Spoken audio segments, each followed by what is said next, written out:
You're listening to Dark Rain Chronicles. The rain hides many things, but it also remembers.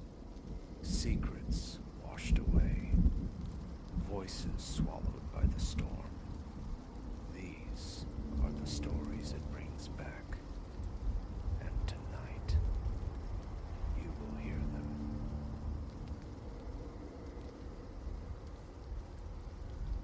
The first time Leo glimpsed motion weaving through the headstones of Willow Creek Necropolis, he dismissed it. Another courier, surely, slicing through the boneyard for expediency. Who else possessed the requisite blend of recklessness and necessity to navigate that place at 11:30 on a Tuesday night? But couriers don't blur across your vision like skipped frames of film, nor do they scar the earth with impressions quite like those. 3 years Leo had spent chasing the nocturnal pulse of the city, delivering sustenance in his rattling Corolla. The money, sweetened by gratuities, wasn't terrible, and the asphalt arteries flowed freely after midnight.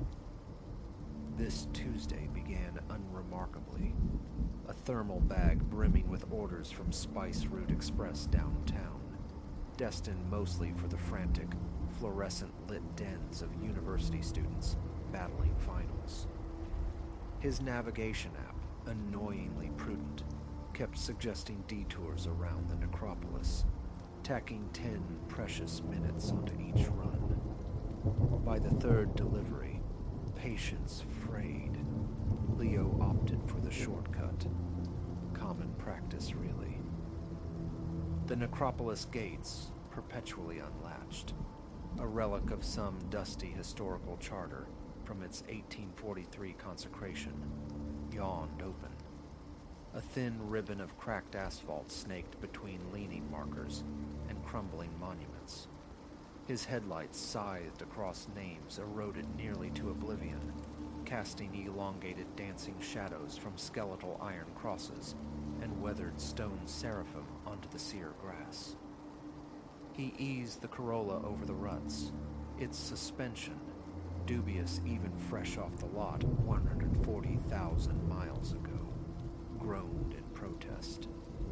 The cabin air hung thick with the fragrant ghosts of lemongrass and galangal. His stomach rumbled.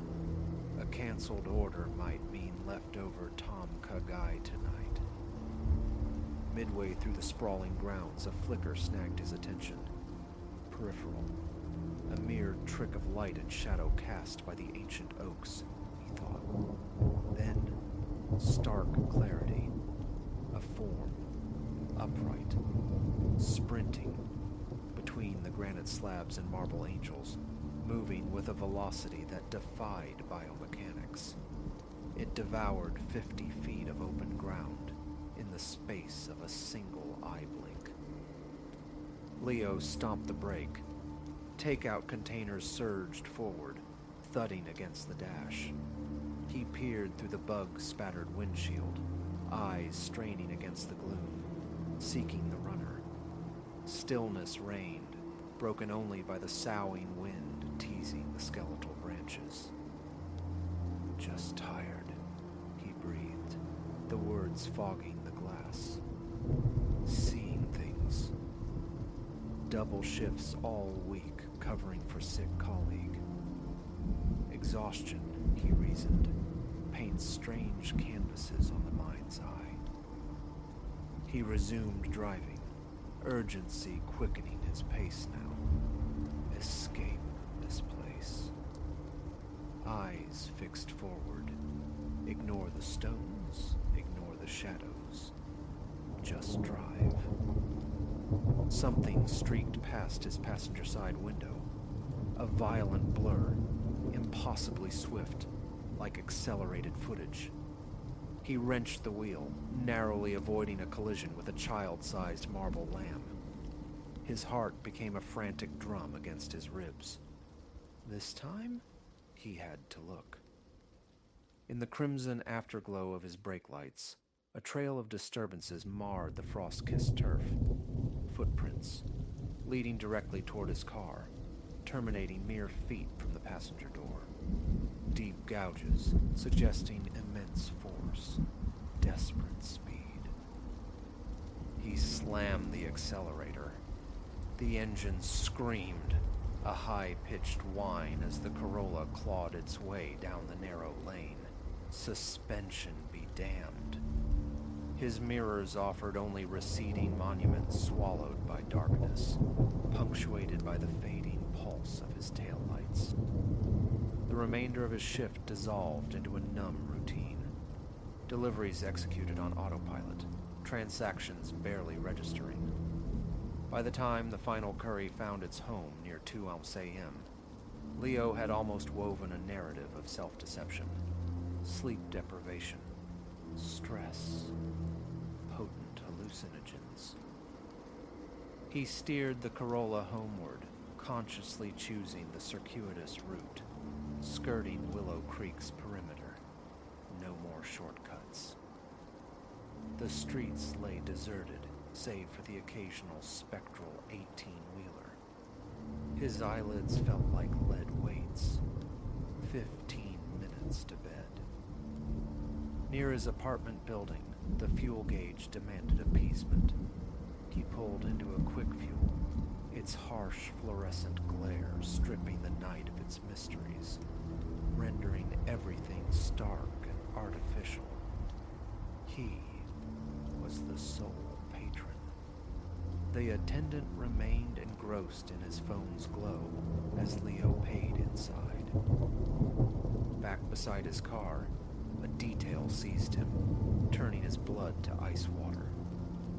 Muddy footprints clung to the passenger side panel, earthy smudges beginning inches from the door handle, marching along the car's flank, mirroring the trajectory of a runner keeping pace. The mud was a distinctive reddish-brown clay, Willow Creek soil. He traced their path numbly around the vehicle. They tracked the entire length, right to the rear bumper, and then, abruptly, they ceased, vanished. His hands trembled, unlocking the driver's door. The car's interior held a new scent beneath the lingering spice, an undercurrent musty and organic, like decaying leaves packed in damp earth.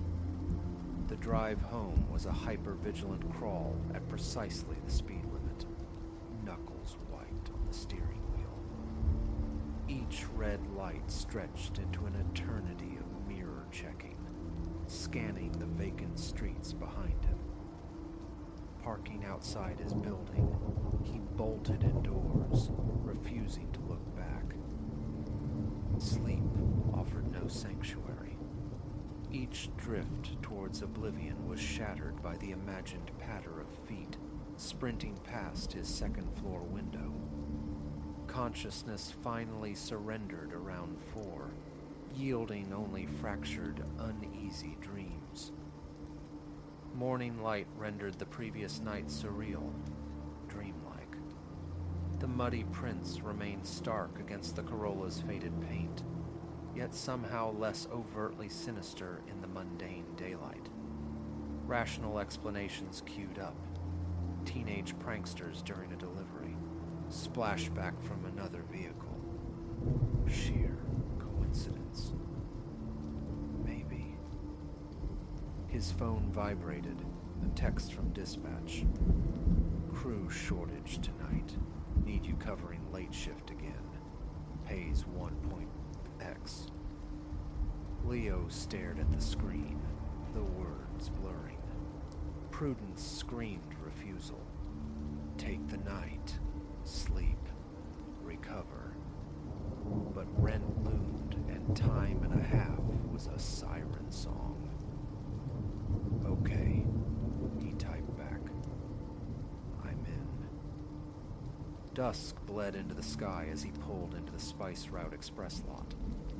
A new directive solidified in his mind. Willow Creek Necropolis was off limits. No shortcuts, regardless of time saved. stick to illuminated thoroughfares. The initial hours unfolded predictably. Pad See Ew Blue for students, green curry platters for families.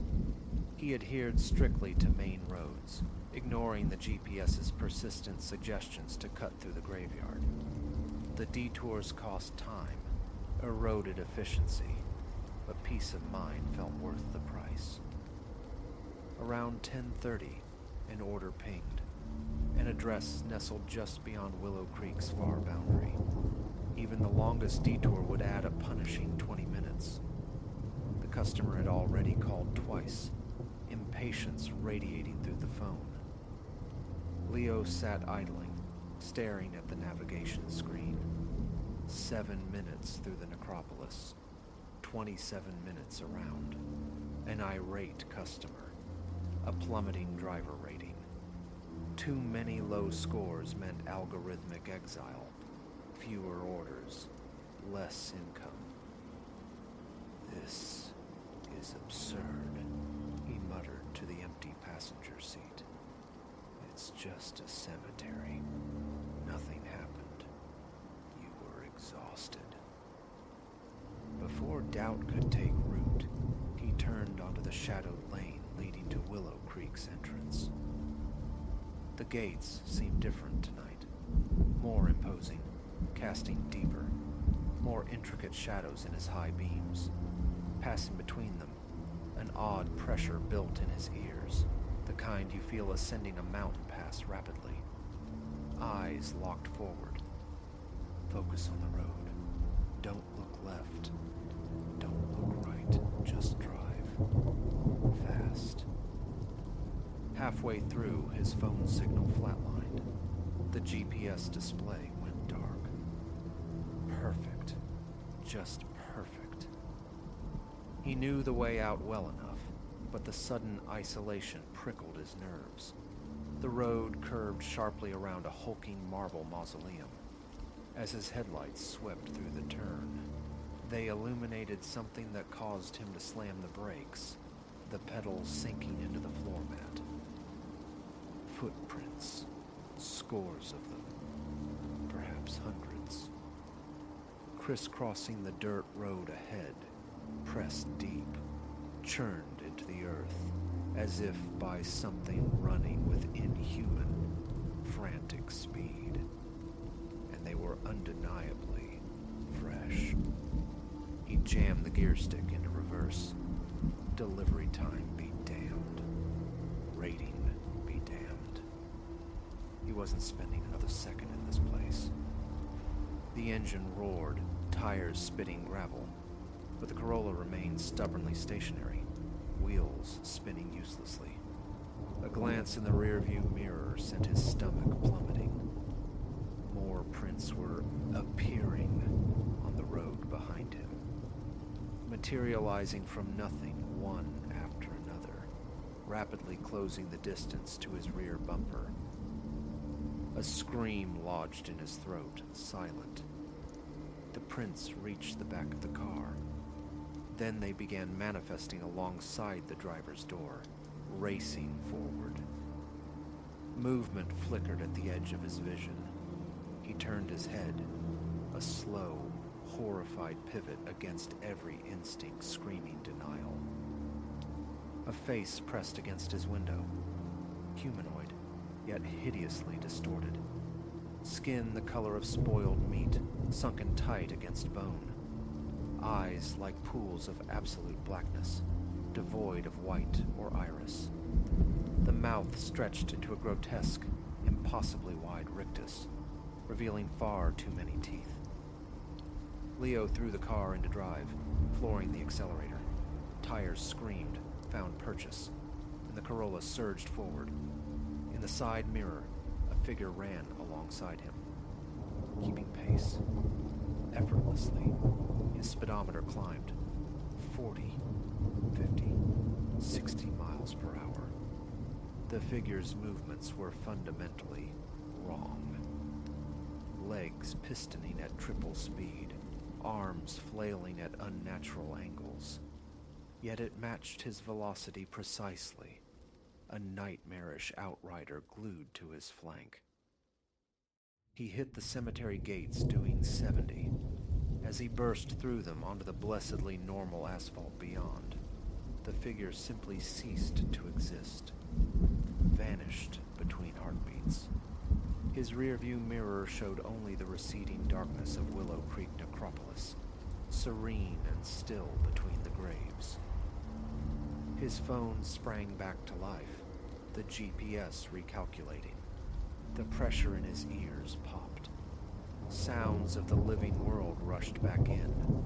Distant traffic hum, a barking dog, the thrum of overhead wires. He swerved into the first gas station lot he saw and sat, shaking violently, for 20 minutes. When courage returned, he forced himself to look. Fresh prints adorned the driver's side of the car. Wet, muddy prints, starting at the rear bumper, tracking all the way to the front wheel well. He called dispatch. Family emergency. Done for the night. The supervisor's displeasure was a distant noise. He drove straight home, main roads only, his gaze constantly flicking to the mirrors, searching the shadows at every stoplight. That was 3 days ago. He hasn't worked since. Dispatch calls go unanswered. The muddy footprints remain on his Corolla. Scrubbing them off feels like inviting something worse.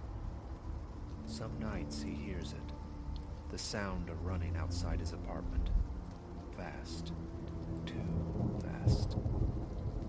He found a new job today, stocking shelves, daytime hours. The pay cut stings, but it keeps him far from Willow Creek Necropolis. Here's the part that knots his insides, though. Notifications still appear, ghost-like, from the delivery app he deleted. Orders for addresses just past the cemetery. The suggested route invariably bisects Willow Creek, and sometimes very late. He glances out his window and sees his Corolla's headlights blaze on, unbidden, in the darkness below. Something followed Leo home from that place.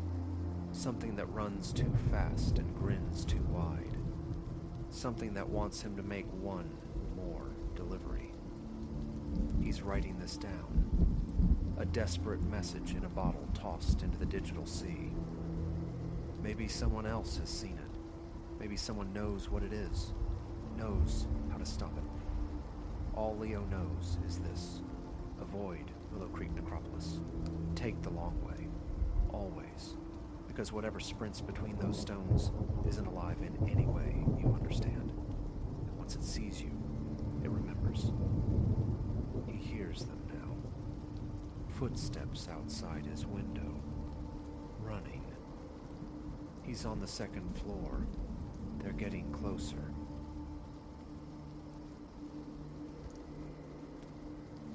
Why do nocturnal disturbances send adrenaline jolting through the veins?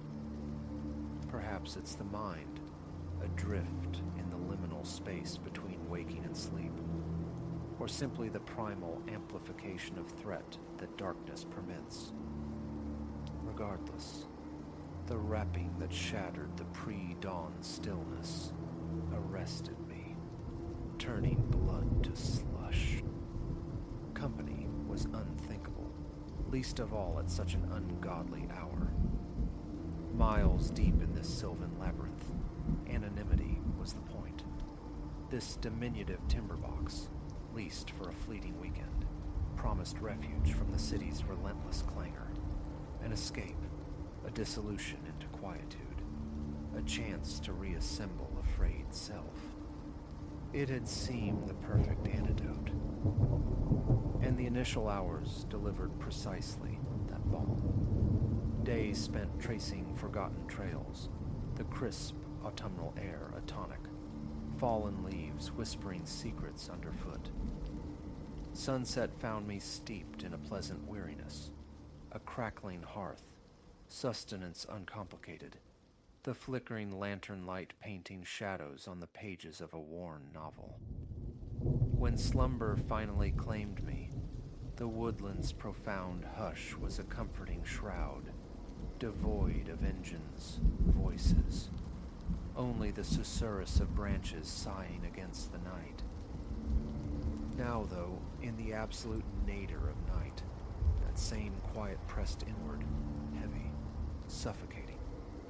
Bolt upright in the narrow bed, pulse hammering a frantic rhythm against my ribs. I listened. Again, the tapping, measured, distinct, a soft insistence upon the front door. My senses strained against the gloom. The wind playing tricks, a limb caressing the weathered planks. Impossible. The cadence was too deliberate. Someone stood without. The bedside clock glowed, 3:12 a.m.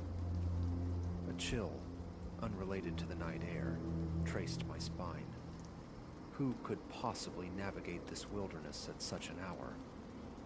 No soul encountered since arrival. No neighboring lights pierced the enveloping dark.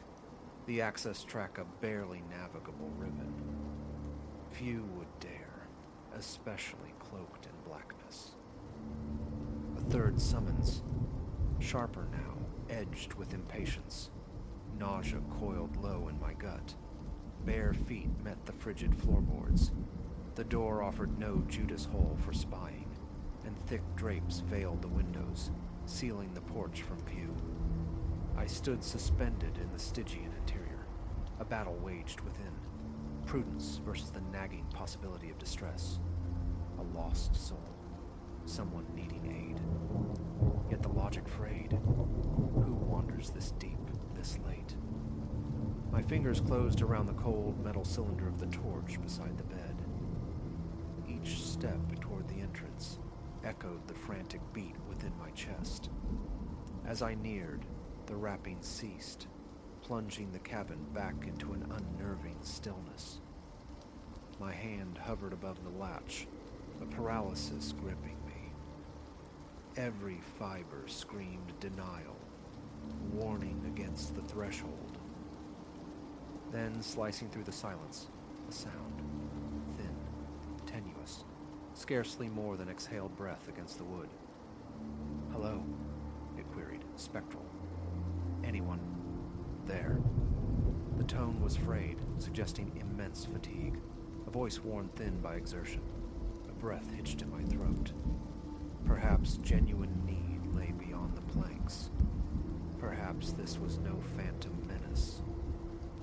With fingers that betrayed my inner tremor, I worked the bolt and eased the door inward, a mere sliver of an opening.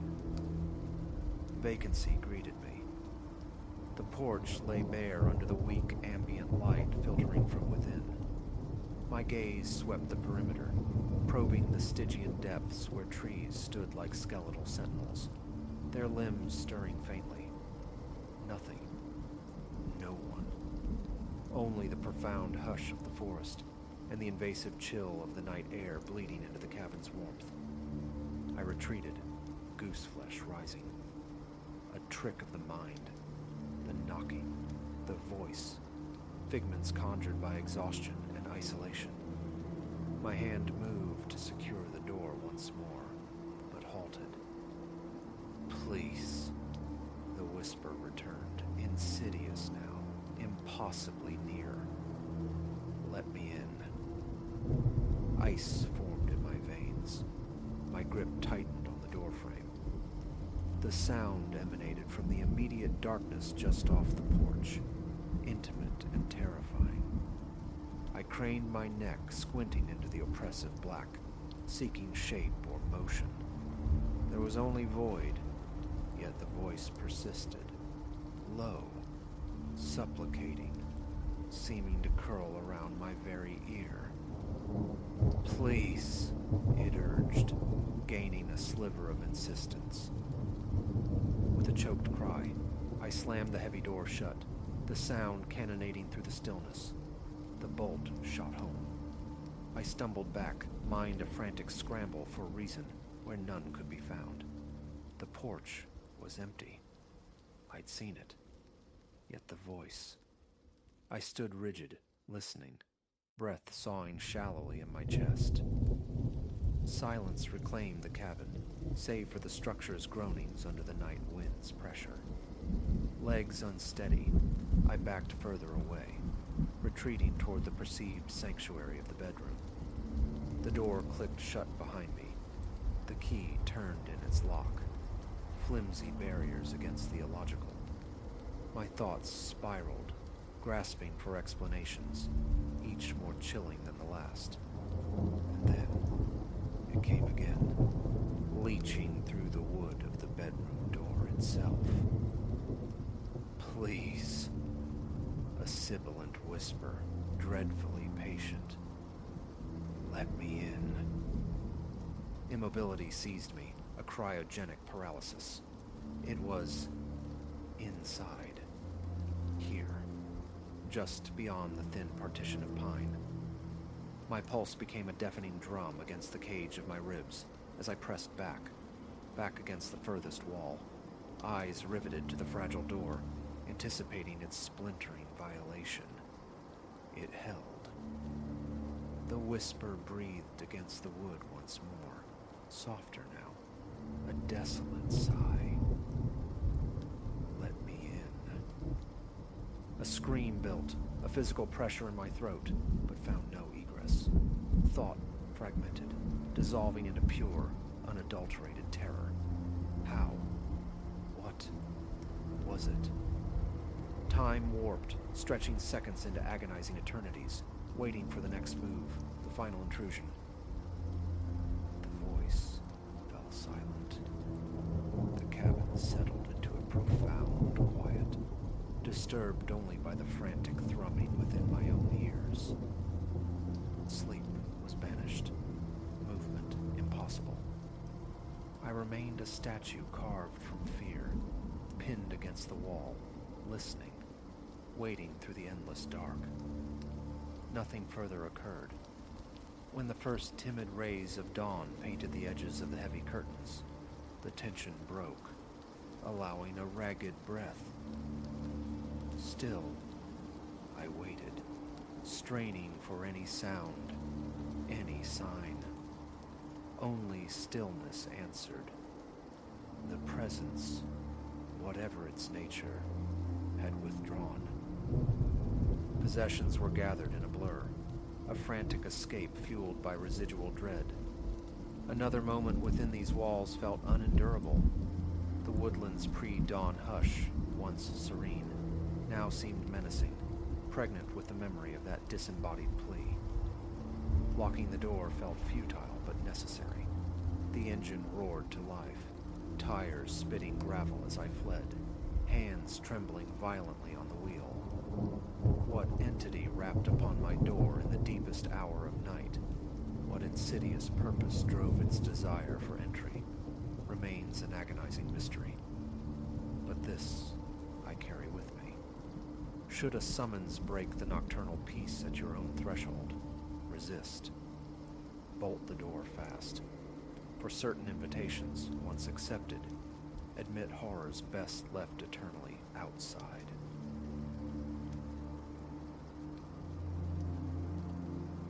The intrusion began on a Tuesday, under the weak glow of the kitchen light.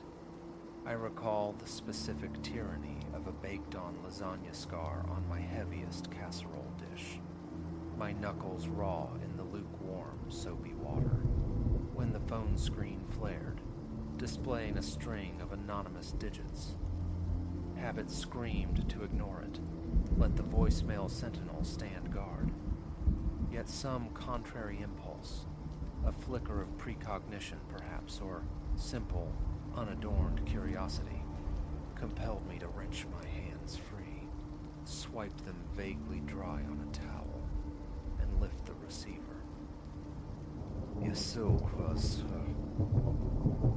Yes. The phone, slick against my skin, found a precarious perch between ear and shoulder as I turned my attention back to the stubborn ceramic. A beat of charged silence stretched across the line before a man's voice, coarse and unfamiliar as unearthed stone, rasped, "Is Lena there?" A crease formed between my brows. "Apologies. You have the wrong connection." "You certain?" The insistence was immediate, edged with something sharp, accusatory. "Reasonably certain of my own name," I retorted, the first threads of irritation weaving into my voice. "No, Lena resides here." The line clicked dead. A simple misdial, I reasoned, dismissing it as I submerged my hands again, the brief exchange already dissolving like soap in water. But that was merely the overture. The calls persisted, blooming from an ever-shifting constellation of numbers, always the same query. Lena. Initially, it was a simple nuisance, a recurring error easily corrected with a curt explanation and a decisive click. But days bled into weeks, and the nature of the calls, emanating, I grew certain, from the same unseen throat, despite the numerical camouflage, mutated. They acquired teeth, a predatory insistence.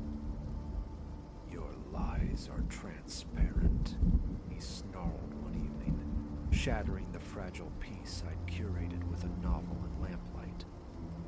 "We're aware of your actions, Lena. Sanctuary is temporary." My pulse hammered against my ribs as I severed the connection, my fingers trembling faintly. This transcended misdialed numbers. This felt targeted, venomous.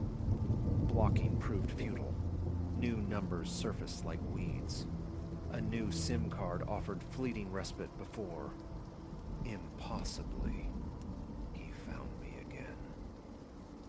It was as if my fear broadcast a signal, a scent he could track across the invisible pathways of the network. Paranoia became my unwelcome shadow. Every lingering glance on the street felt weighted with suspicion. The man idling by the bus shelter, was he the voice? The woman whose shopping cart collided with mine, her apology perhaps a shade too effusive, an accomplice? My world contracted, shrinking to the perceived bastion of my apartment walls. One night, roughly 2 months into this siege, the assault shifted medium. A text message illuminated the screen, stark against the darkness. 5 words chilled me more profoundly than any shouted accusation. "See you soon, Lena." That was the fracture point. The dam of my composure broke. Answers weren't just desired, they were a primal need. Fingers shaking, I navigated to the most recent offending number and pressed dial, the frantic thudding in my chest almost drowning out the electronic trill. He answered on the second ring. "Finally prepared to converse, Lena." I inhaled sharply, gathering fragmented resolve. "My name is not Lena. It is Alara.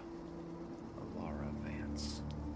I have no conception of who you seek, nor what transgressions you attribute to me. But your quarry is elsewhere. This harassment must cease." A protracted silence followed, so deep I imagined the connection severed again. Then, his voice returned, lower, imbued with a chilling intimacy. "Such deceit. I've observed you, Alara. Or should I adhere to Lena? Your residence, your place of work, known. The faint silver crescent on your left shoulder, legacy of a childhood tumble from a bicycle, catalogued. Your aversion to strawberries, noted. Your secrets are mine." Ice sluiced through my veins. How? The bicycle incident was a buried memory. The allergy a detail shared only within my innermost circle. Who are you? The question was a strangled whisper, fear constricting my throat. I am consequence, he growled, the sound vibrating with menace. Retribution for your deeds. The past does not relinquish its hold so easily, Lena. It demands a reckoning. The line went dead, abandoning me to a silence thick with implications.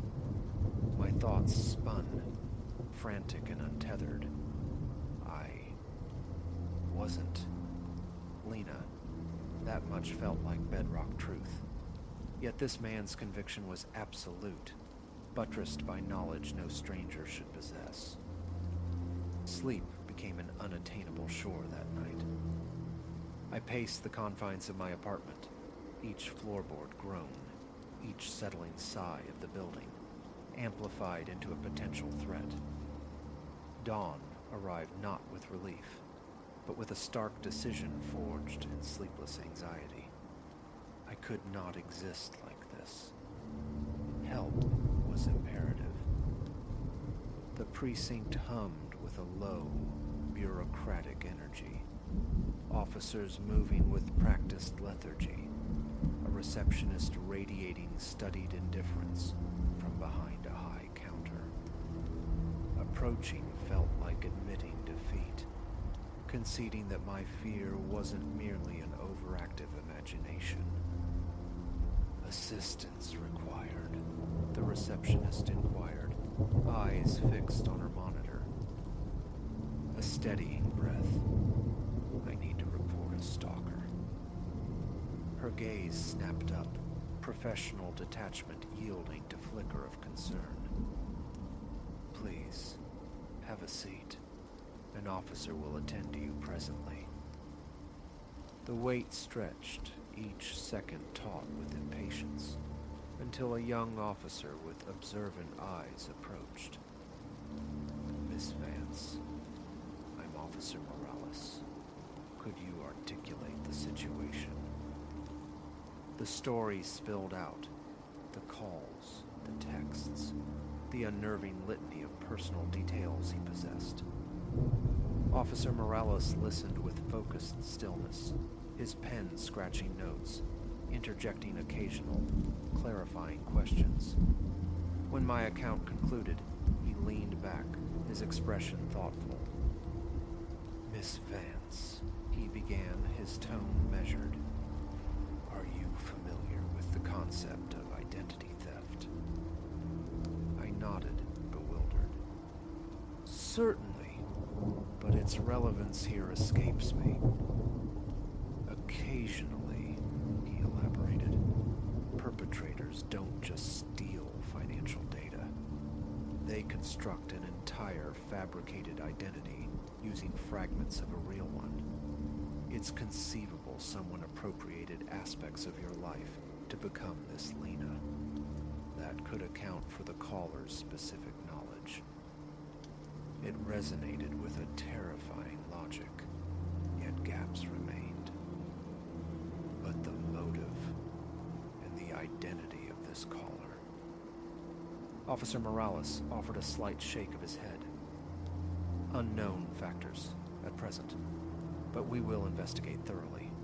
Meanwhile, document everything meticulously. Every contact, every detail. Cease all engagement. If he reaches out again, do not respond. Notify us immediately.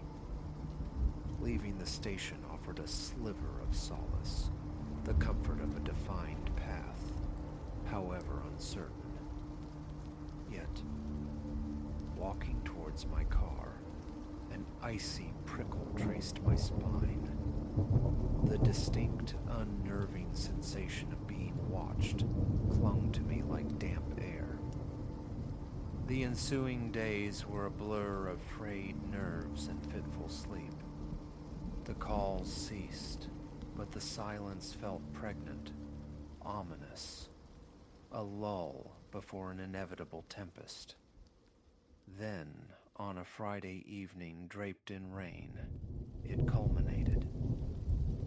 Returning from work, juggling a recalcitrant umbrella and keys slick with moisture, I saw him. A figure stood motionless across the rain-streaked street, his attention fixed solely on me. Though distance obscured his features, an instinct, primal and certain, recognized the unseen architect of my fear, the caller. Our eyes locked across the expanse, and for an endless, suspended moment, the world held its breath. Then, without a word, he pivoted and melted into the misty gloaming. I remained rooted to the pavement, rain plastering my coat to my skin, my mind a maelstrom. Who was he? What was his objective? And the crucial, haunting question, who was Lena? In that rain-soaked instant, resolve hardened within me. Running, hiding. These were no longer viable. It was time to excavate my own answers. The following morning initiated my descent into the archives of the past. I trawled the digital ether for any whisper of Alina connected to Alara Vance. I contacted spectral figures from my history, old acquaintances, half-forgotten relatives, anyone who might hold a key to this phantom identity, apparently grafted onto mine. Days yielded nothing but digital dust and dead ends. Then, buried deep within the searchable archives of a local newspaper, a minor article surfaced, dated 5 years prior. A hit-and-run collision. The victim's name, Lena Petrov. My heart leaped as I devoured the text. Lena, left comatose by the impact. The driver, vanished without a trace. But it was the description that arrested me. Brown hair, green eyes, a small, faded scar marking the left shoulder. It was an echo, a near-perfect reflection of my own physicality. Suddenly, a submerged fragment of memory bobbed to the surface. 5 years ago. A car accident, minor, dismissed as a fender bender, yet involving a significant blow to my head. The doctor's casual mention of potential transient memory gaps waved away at the time. Could it be? The notion felt seismic, threatening the foundations of my reality. Could I be Lena? As I stared at the grainy newsprint, disparate pieces began to click into a terrifying alignment. The caller's unwavering certainty, the intimate details he possessed, details I assumed were uniquely mine. With hands that betrayed my inner turmoil, I retrieved my phone, dialing the number now seared into my memory. It pulsed once, twice, thrice, before the connection was made. "Hello, Lena," he said, his voice stripped of its earlier aggression, possessing an almost gentle quality I hadn't heard before. "Are you prepared to remember?" I drew a deep, ragged breath. My world balanced on the knife edge of a revelation poised to shatter everything. "Yes," I whispered, the sound barely audible. "Tell me who I am." As his voice began, weaving a narrative I both craved and dreaded, I closed my eyes, bracing for the impact of truth.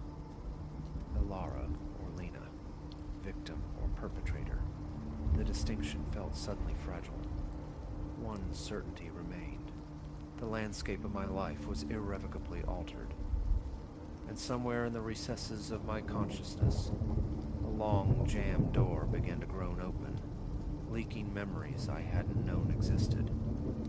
The quest to unearth my own identity had truly commenced, and the road ahead felt treacherous, fraught with shadows. was ready. Ready for whatever lay beyond the threshold. Ready to discover myself.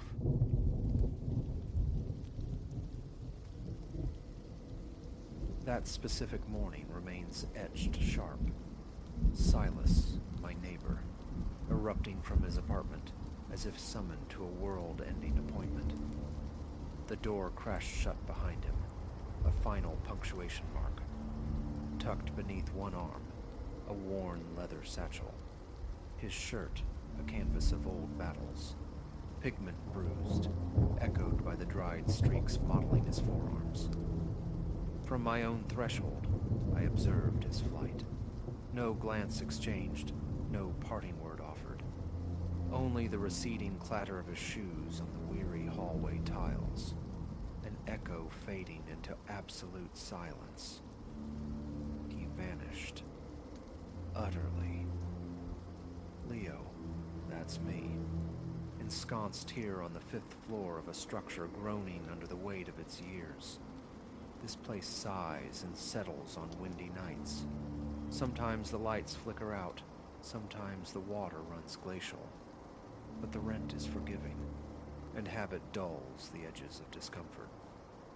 Silas, I conjured the name, never having heard his own, had occupied the adjacent space for perhaps 8 months. A man economical with words, sometimes a curt nod in the passage, other times a swift transit, gaze fixed firmly earthward. An artist, undoubtedly.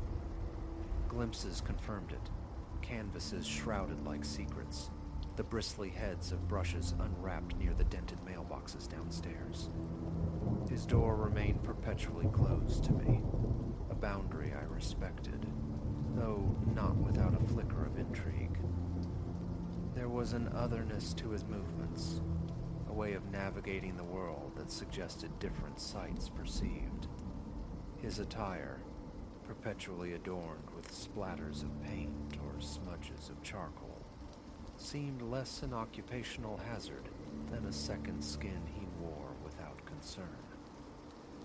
So, his precipitate exit that morning, followed by unbroken absence, left a residue of unease. A day slid into 2. Perhaps a sudden journey, I reasoned, an exhibition demanding his presence. But silence stretched, and his door, jarringly, remained unlatched. A persistent thrum of wrongness began beneath my ribs, impossible to ignore. Then, several nights later, deep in the quiet hours, a sliver of vision. The building's eccentric geometry grants my side window a partial view into his domain, provided the curtains aren't drawn fast. That night, they hung agape, and there it stood, a canvas of imposing scale, dwarfing any I'd seen him wrestle with before, perched expectantly on an easel. Unfinished, yes, yet steeped in tenebrous hues. I narrowed my eyes, straining against the gloom.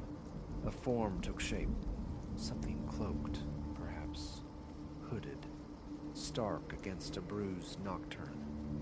A tremor of transgression shivered through me, the distinct sense of peering into a space intensely private. Morning arrived. I drifted past his door, still unlocked. My hand hesitated, hovering near the knob, a traitorous pulse kicking up in my chest. Just concern, I rationalized. What if calamity had struck? Injury, absence profound. I pushed inward. The air met me thick with the phantom sense of pigment, and something sharp, turpentine maybe. Silence reigned absolute. Vacancy. The apartment itself unremarkable, save for the transformation of the main room into a working studio. Drop cloths mapped the floor like pale continents. Tubes of oil paint lay scattered, casualties of creation, alongside brushes stiff with dried color. A tiered wooden stand held half-drained bottles of linseed oil and a clutch of sketchbooks. And there, commanding the space, the immense canvas glimpsed the night before. It depicted a nocturnal forest, rendered in brooding depth, dominated by a solitary figure swathed in a hooded cloak.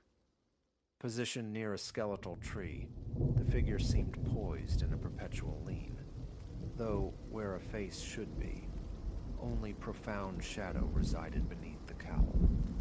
The canvas edges remained starkly blank, the figure itself dissolving into ambiguity below the waist. Hands indistinct. The background swirled with deep blues and near blacks, applied with strokes broad and urgent, suggesting haste, or perhaps duress. Pigment glistened wetly on the nearby palette.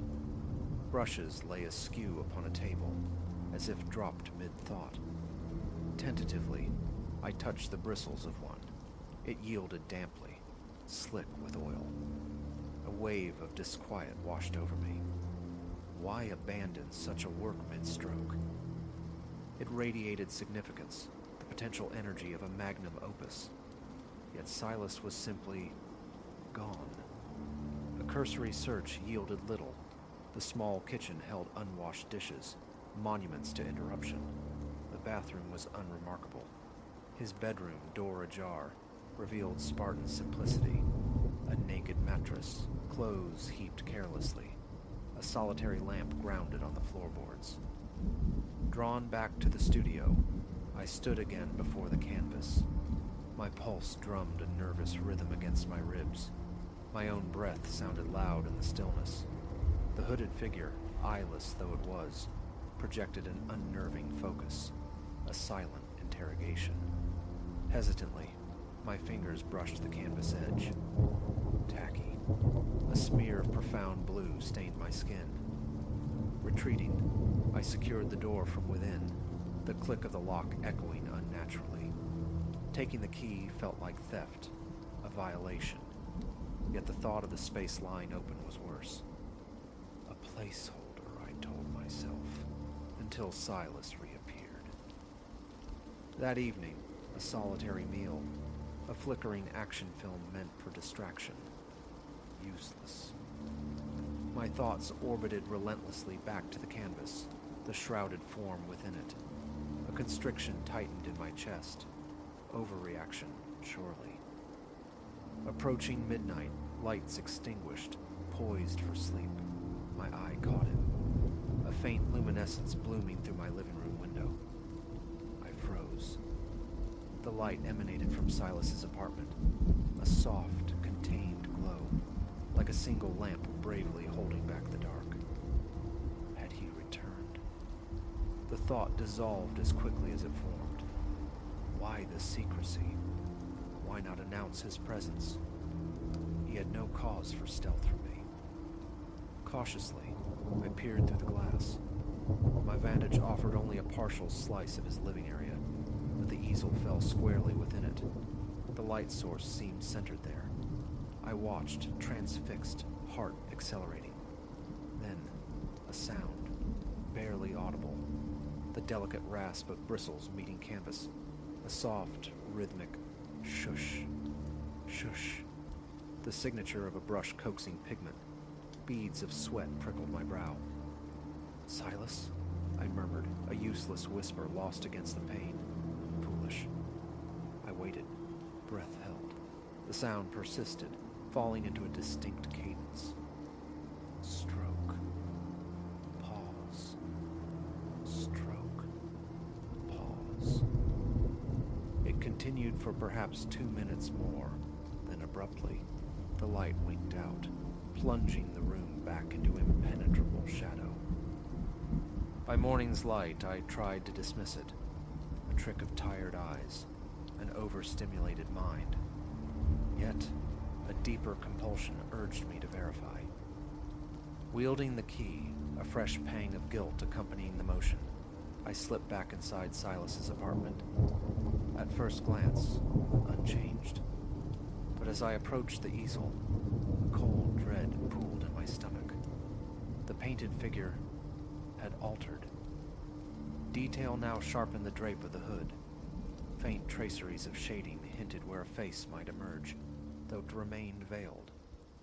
The barren tree boasted new limbs, branches reaching further into the painted gloom.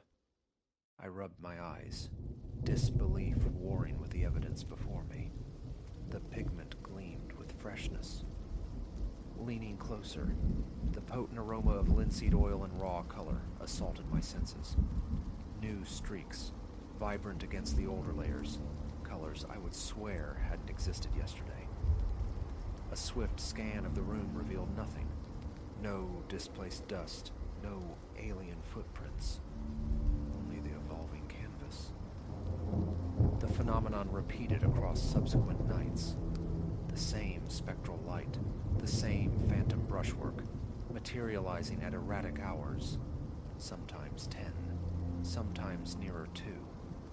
Each instance triggered a jolt of adrenaline that left me momentarily paralyzed, gut clenched, skin filmed with the cold dew.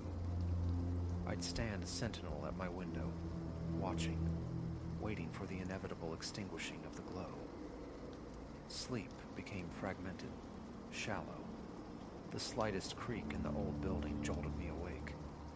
A persistent malaise settled in, limbs heavy, stomach twisting whenever the painting invaded my thoughts. On the 5th night, resolve hardened. I would keep vigil, unmask the intruder. Stationed in my darkened living room, eyes fixed on the windowpane view, I waited. Around midnight, the illumination flared to life next door. A faint silhouette flickered into view. Humanoid, positioned before the easel. Indistinct, yet suggestive of a tall form leaning into the work. Then the familiar whisper of the brush, this time measured, deliberate. Stroke, following careful stroke. My heart hammered against my ribs. Sweat slicked my palms. An urge surged to dash across the hall, confront this presence. But my limbs refused, leaden, rooted to the spot. I could only watch, a prisoner of my own mounting terror. After several minutes, the silhouette stilled. It seemed impossibly to pivot, orienting towards my window. Though no face was discernible, the implied gaze was paralyzing. I held my breath. The light died. The shape dissolved into nothingness. Morning demanded another inspection, a reluctant pilgrimage driven by a need that superseded fear. The door remained secured from within. Unlocking it, stepping inside, the change was immediate. The painting had evolved once more. The figure now possessed nascent eyes, 2 discs of a muted, yet oddly reflective hue, catching the overhead bulb with an unsettling brilliance. As I moved, they seemed to track me. The folds of the cloak possessed a newfound sharpness, a tactile reality. My hand, trembling slightly, skimmed the surface. Patches of paint yielded wetly to my touch. I stood there, a faint tremor running through me, grappling for logic in the face of the impossible. No trace of Silas. His clothes lay undisturbed. Nothing else in the apartment bore signs of recent interaction.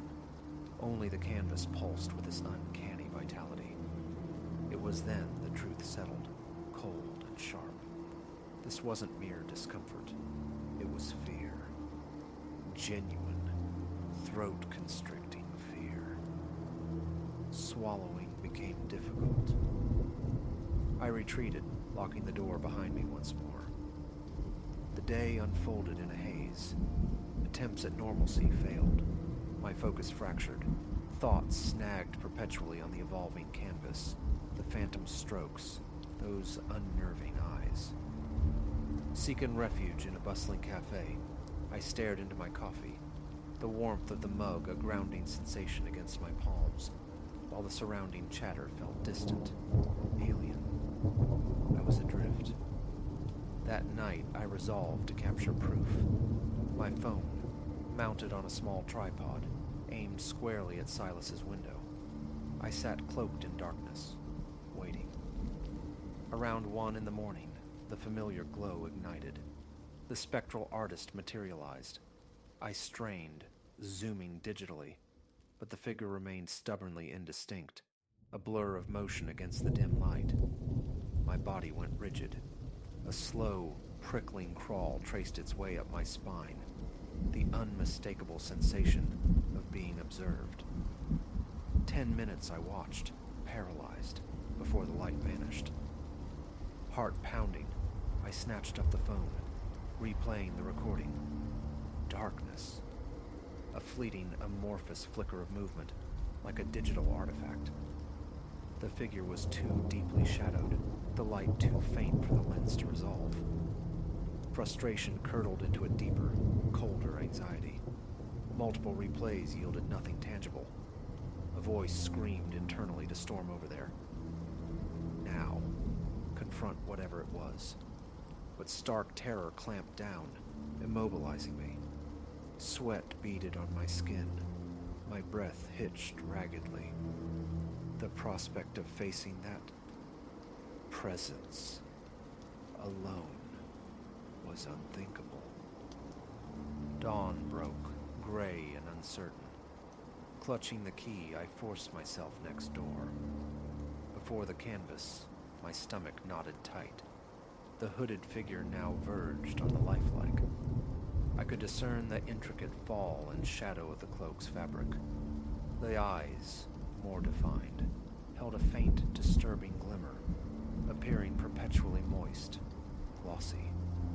Subtle details emerged on the hands, long fingers, delicately curled, though still partially merging with the umbral backdrop. Behind the figure, the tree had sprouted yet more branches, twisting now at angles that defied nature, inducing a faint nausea. A soft creak echoed from somewhere within the apartment. I whirled around, pulse leaping. Empty space met my gaze. Hesitantly, I touched the canvas. Wet. Again. My fingertips came away stained with a tenebrous pigment, black or perhaps the deepest violet. Fresh streaks marred the wooden frame of the easel itself, as if a brush had been carelessly leaned against it moments before. I stood frozen, the frantic thrumming of my own blood loud in my ears. Action was imperative. This couldn't simply continue. Seizing a dust sheet draped over a nearby sofa, I flung it over the painting, obscuring the image. A small measure, perhaps, but an act of defiance. I forced myself to breathe, slow and deep, battling the shallow panic in my lungs. Back in my own rooms, a fragile sense of relief settled. Covering it might break the cycle. Wishful thinking. That night, the light returned, but brighter, harsher, as if every bulb in Silas's apartment blazed simultaneously. The accompanying sound intensified too. Not the delicate whisper, but sharp, forceful impacts. A brush attacking the canvas with aggressive speed. A glance through the window confirmed my dread. The sheet lay ignominiously on the floor, a crumpled heap beside the easel.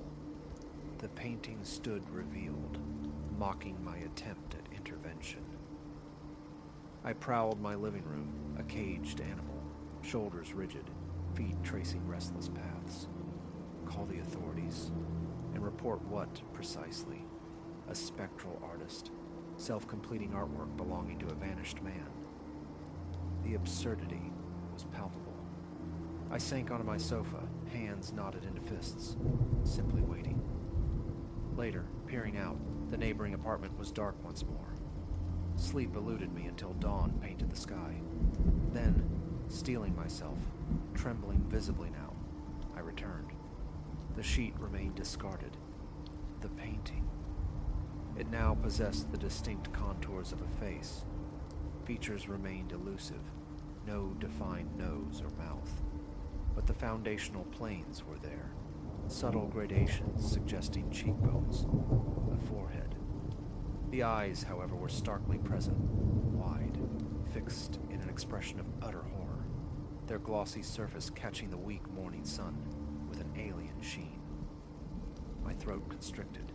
A desperate urge arose. Remove the canvas. Hide it in the building's damp basement. Perhaps even haul it to the bins under cover of darkness. But the building regulations flashed through my mind. Rules about large item disposal. More potent still was the visceral wave of revulsion. A physical sickness at the thought of grappling with that object alone.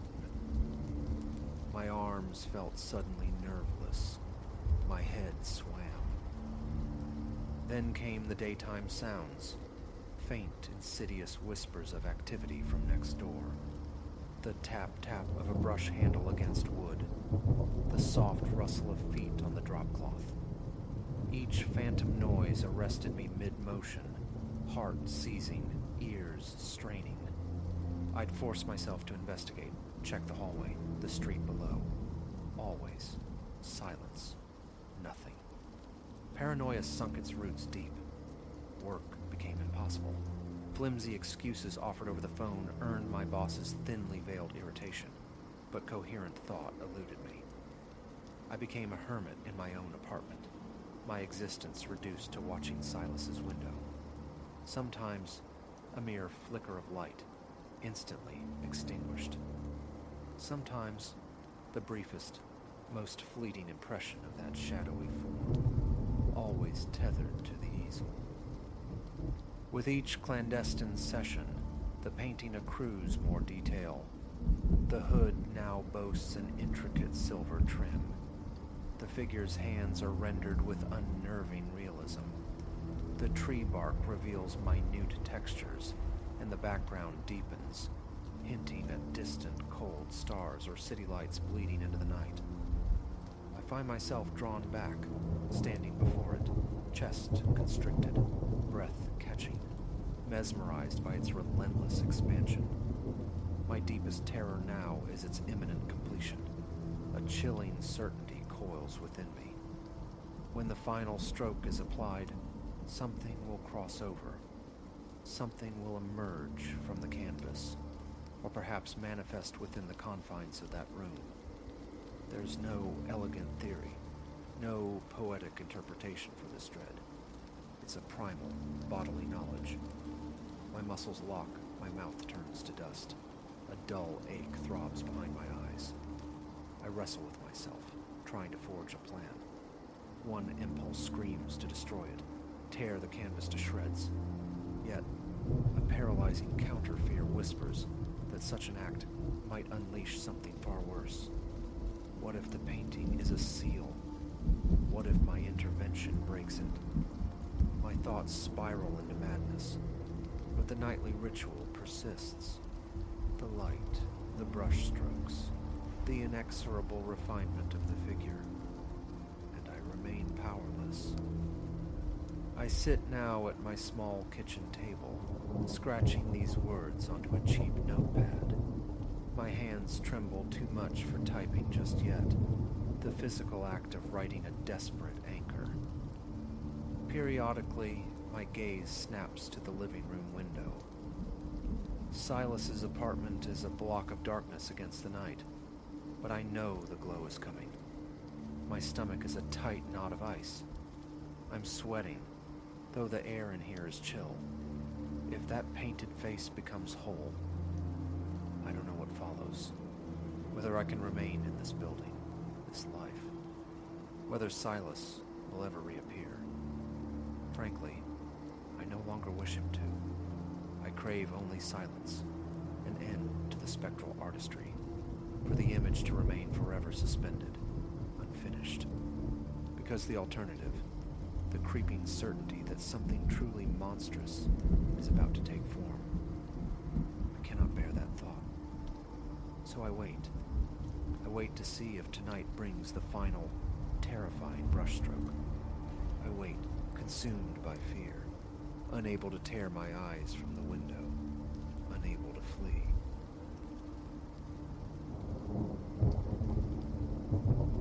Even now, the tremor in my fingers makes the pen falter, but the tale must be etched precisely as it unfolded within the Iron Key complex, before memory phrase. I bore witness. What transpired within those walls, I saw. Insanity, I assure you, remains my companion, however strained. 3 nights passed, it commenced, amidst the clockwork monotony of my security rounds at the defunct Kestrel Automations plant. Though the firm had grafted sterile office pods onto much of the structure the previous year, the cavernous west wing remained untouched, a mausoleum for colossal machinery. Removing it, they declared, was prohibitive. Insurance vagaries were muttered. For me, it signified only another corridor of echoing emptiness to traverse.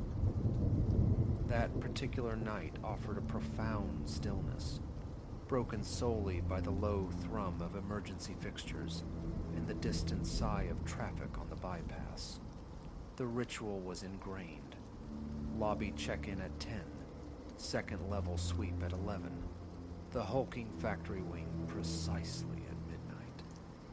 Punch the clock, walk the circuit, verify the locks, punch out again. A cycle numbingly familiar. My timepiece registered 3 minutes past the midnight hour as I wrestled with the factory wing's heavy steel portal. Its groan, a nightly inevitability, split the silence. My flashlight's cone sliced into the gloom, glancing off dust-shrouded behemoths. Rust-scaled drill presses stood sentinel along the perimeter. Ancient conveyor belts, like fossilized serpents, coiled across the stained concrete expanse. Overhead, a web of metal catwalks hung veiled in cobwebs thick as shrouds. Each footfall reverberated, swallowed by the vastness. The air itself felt dense, cloying with the spectral tang of bygone labor, cold oil and metallic dust, eternally embedded.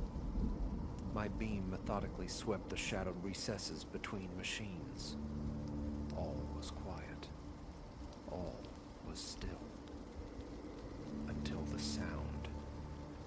A grating insistence, metal dragged unwillingly across concrete, emanating from the far rear corner. I froze, every nerve suddenly alight. Silence snapped back. Identify yourself. The query bounced, distorted, off distant steel surfaces. Only echoes responded. My light stabbed towards the source. Nothing but the skeletal remains of an assembly line and disordered heaps of corroded components. The building's settling, I reasoned, the groans of an old structure. These places exhale strange noises in the dead hours. Another step forward. Above, a fluorescent emergency strip sputtered, blinked erratically, and surrendered to darkness, plunging my immediate vicinity into deeper shadow, relieved only by my handheld beam. It was then I perceived the shadow, not my own. This one possessed an aberrant volition, gliding across the floor, flowing between 2 immense stamping presses. It mimicked a human outline, yet was distorted, impossibly tall, unnaturally slender, and it moved with the liquid grace of spilled ink, a pour rather than a stride. A frantic hammer began within my chest. I whipped the flashlight beam back and forth, desperate to pinpoint the object casting this phantom. Empty air, just machinery and void. Yet when my gaze returned to the concrete canvas, the shadow had drawn nearer. 10 feet to my right, a spanner clattered loudly onto the floor. I pivoted, flashlight beam trembling violently. The tool lay starkly in the center of the aisle, an object undeniably absent moments before. "Who's there? Security, announce yourself." The reply came as another tool impacted the concrete, this time behind me, then another. slightly to my left. Abruptly, implements began raining down around me. Wrenches, hammers, clamps, striking the floor with sharp metallic reports, seemingly materializing from nowhere. My light darted frantically, a panicked moth trying to illuminate the unseen hands that hurled them. I retreated towards the exit, the frantic pulse in my ears drowning out thought. The shadow kept pace, a peripheral distortion, never fully in focus, but undeniably present, flanking my retreat. Then, the machines awoke. First, a drill press. Its antique motor groaned, protesting its resurrection, the chuck spinning, accelerating into a high-pitched whine that scraped the nerves raw. Impossible, I knew. Its power lines were severed history, yet it spun, shedding flakes of rust like metallic dandruff. One by one, companions stirred. A bandsaw's blade began its low, menacing hum. Conveyor belts shuddered, then crept forward with agonizing slowness. The colossal hydraulic press slammed down. Boom!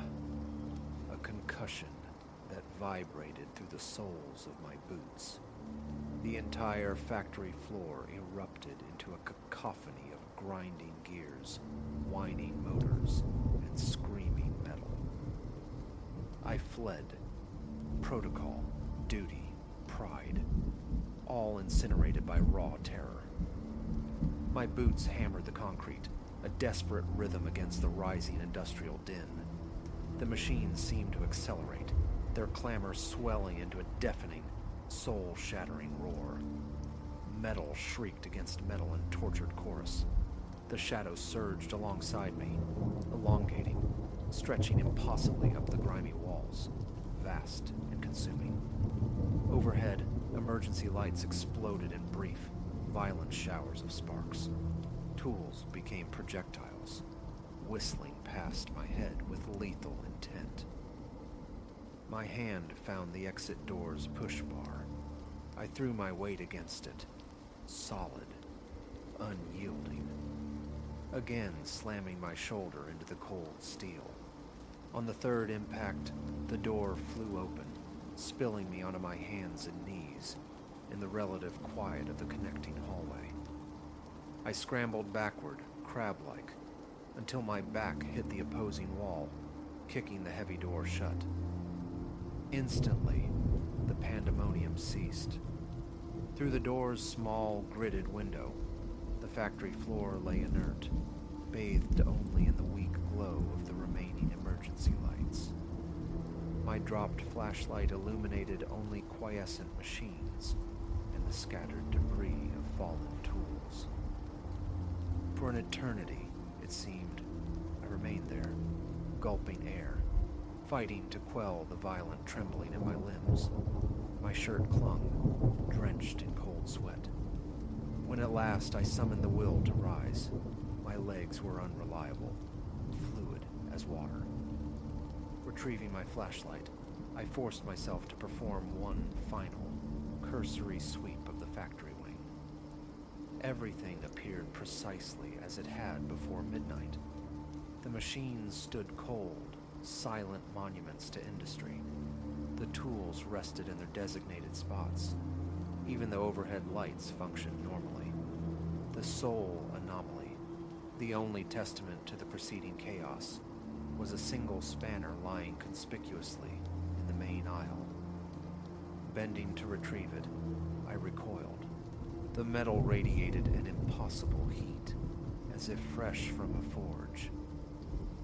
I completed the shift. What alternative existed? No report was filed. The narrative would invite ridicule, dismissal. Yet the shadow lingered in my mind's eye, its fluid motion, its palpable presence, the unnerving sense that it was searching, hunting. The following night, sickness was my claimed excuse.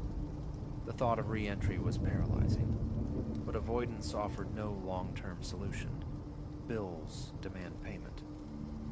So, Last night, steeling myself, I returned. Perhaps it had been singular, an aberration. Perhaps fatigue had painted phantoms onto the canvas of the dark.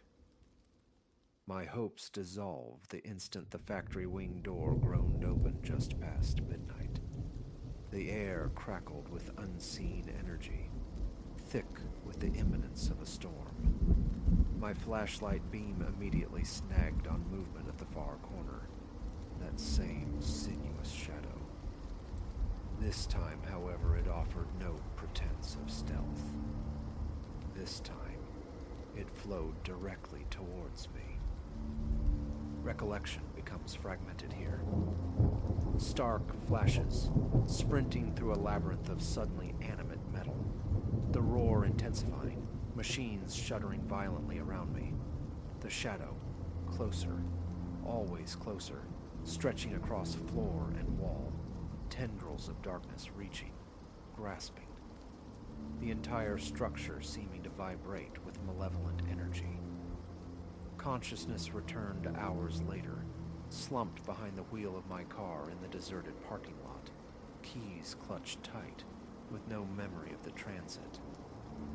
My uniform bore fresh smears of rust and viscous oil. My flashlight was gone. My resignation was tendered this morning. The final paycheck holds no allure. No sum could compel me back into that nocturnal factory. But the true horror, the detail that chills me to the marrow, resides in a final, parting glance. As I drove away, my rearview mirror framed the factory windows. Between the hulking silhouettes of dormant machines, I saw it, the shadow. Then, impossibly, it raised one long, fluid arm in a gesture disturbingly akin to a wave. Goodbye. Its nature, its purpose, these remain terrifying unknowns, but its presence is a certainty. It waits, dwelling within the Kestrel Automations building, and inevitably, another soul will draw the night shift. Perhaps they too will witness the impossible ballet of the machines. Perhaps they will flee the searching dark. Or perhaps their flight will prove insufficient.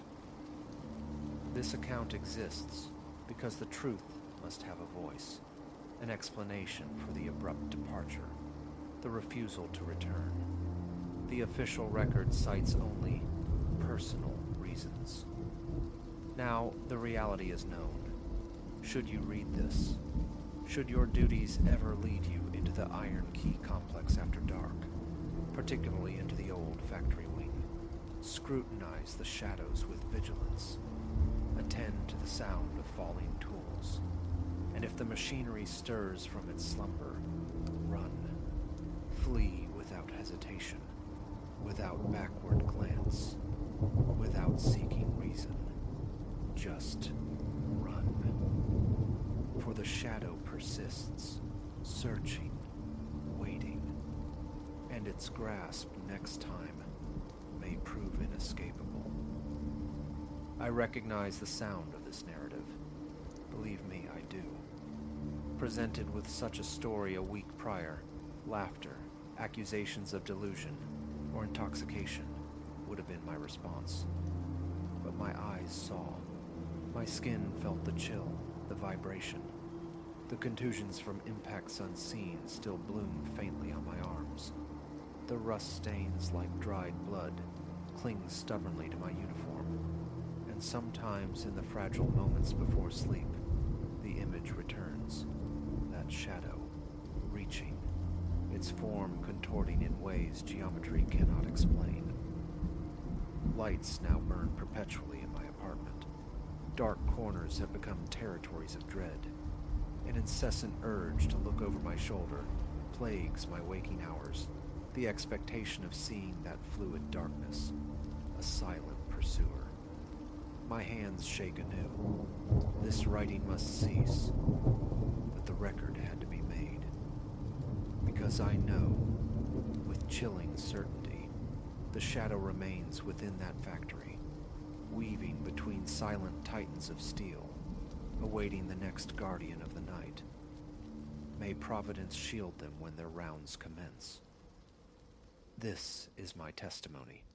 Each word stands as truth. Regard it as caution, or dismiss it as the frantic scrawl of a terrorized man. But should you ever find yourself walking the night watch at the Iron Key complex and hear the first metallic clang in the oppressive dark, do not linger. Do not court bravery. Run. Run while the path remains open.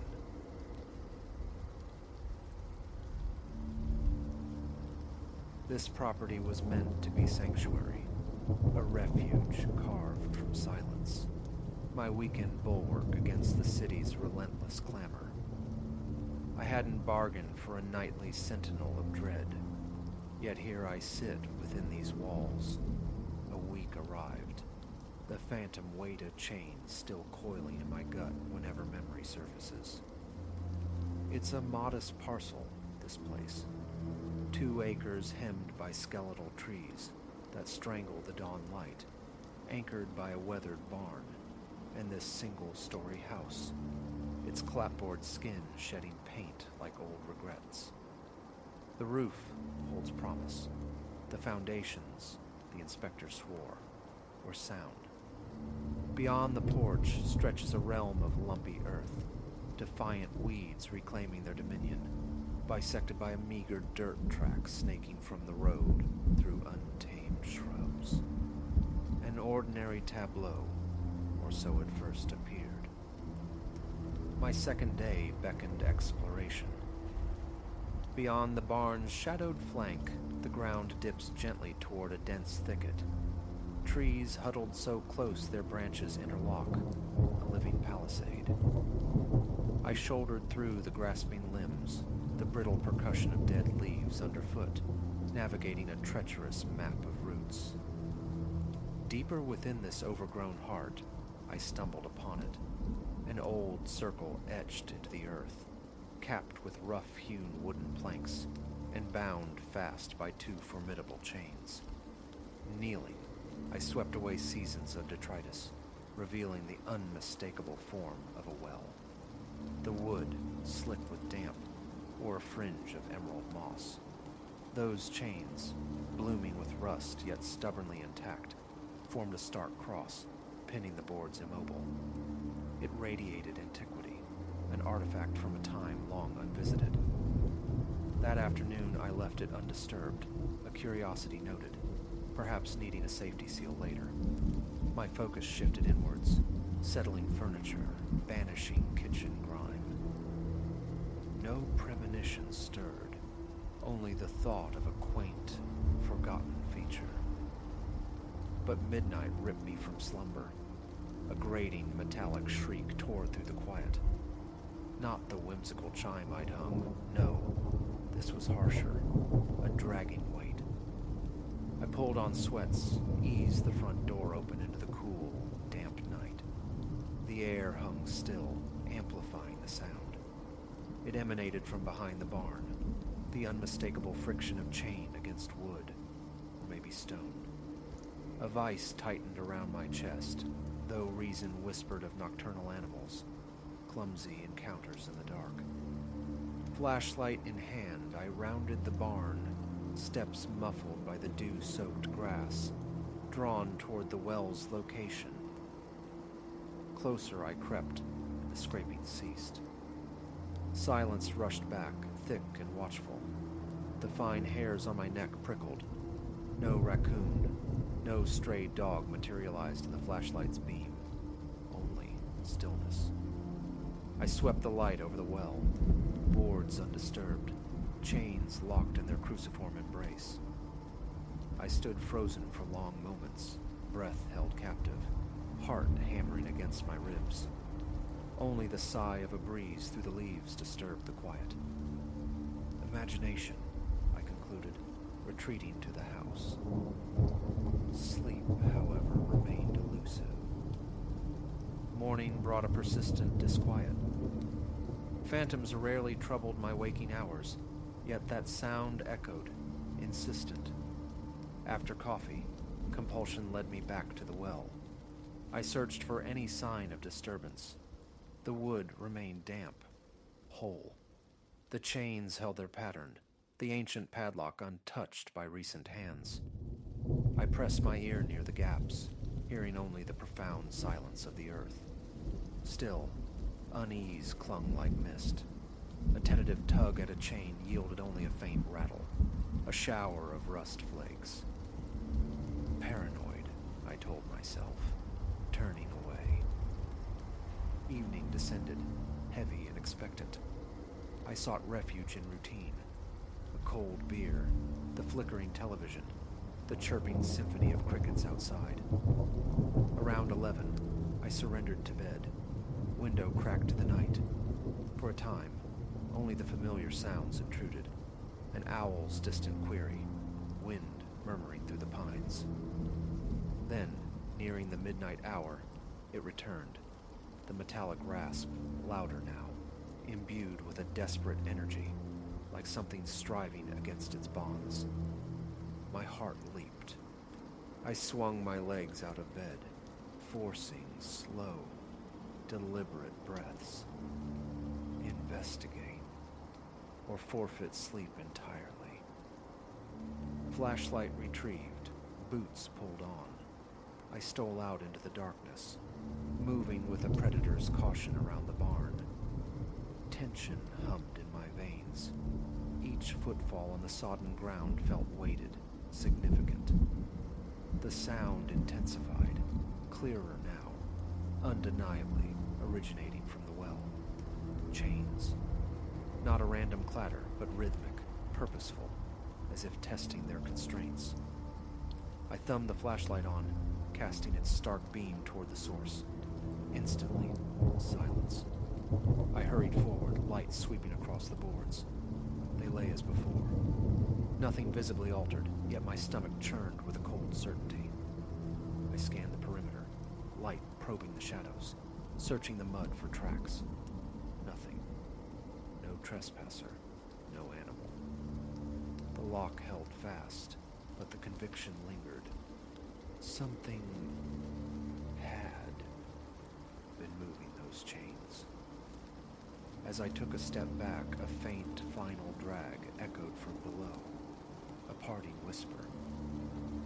That sent me scrambling back to the house, bolts thrown, lights blazing. I collapsed onto the couch, limbs trembling, breath catching in my throat. An hour passed before the tremor subsided, enough for me to attempt sleep again. Dawn found me hollowed out, torn between willful ignorance and a gnawing need to understand. Curiosity warred with a burgeoning dread. Weak morning light filtered through the trees as I stepped outside, the grass glittering with dew. Reluctantly, my feet traced the path back to the well.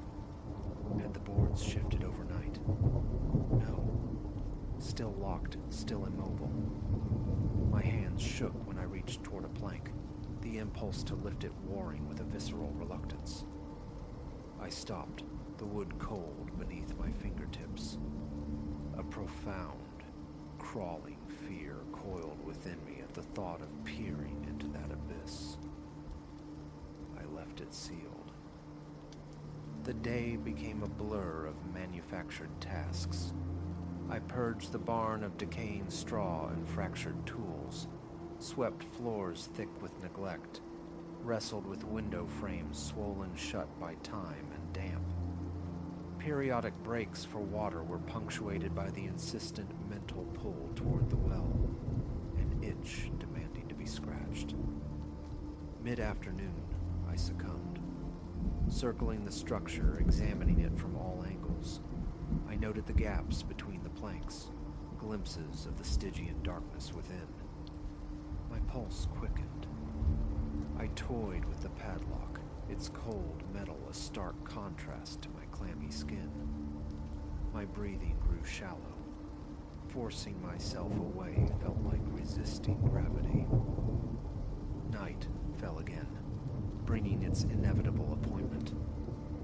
Drifting in the borderlands of sleep, I was jolted awake by the chains. This time, a distinct clanging resonated, metal striking stone from within the well's confines. Adrenaline surged, hot and immediate. Mouth dry, palms slick, I rose. My foot skidded on the floorboards in my haste. Slow down. Carefully, I slipped outside into the still, moon-washed yard. Creeping around the barn, the clangor grew louder, more rhythmic, a frantic summons. Flashlight beams slicing the dark, I advanced. Within yards of the well, the sound abruptly died. Only my own ragged breathing filled the void. The flashlight trembled in my unsteady hand. Leaning over the boards, heart battering my ribs, I aimed the beam through a narrow gap. Damp, slick stone curved away into shadow. Water dripped somewhere below, echoing faintly. The air rising from the opening was stale, thick with the scent of earth and decay. My scalp tightened. Goose flesh pebbled my arms. A primal fear whispered of sudden eruption, of something reaching. Nothing emerged. But as I straightened, a soft, definitive clink resonated from the depths. The sound of a chain settling, shifting subtly. I fled back to the house, heart threatening to implode. Sleep was a landscape of rattling chains, groaning wood, and the unshakable feeling of pursuit. Morning light brought feeble rationalizations, imagination running rampant. Perhaps I should call someone. Silas from back home.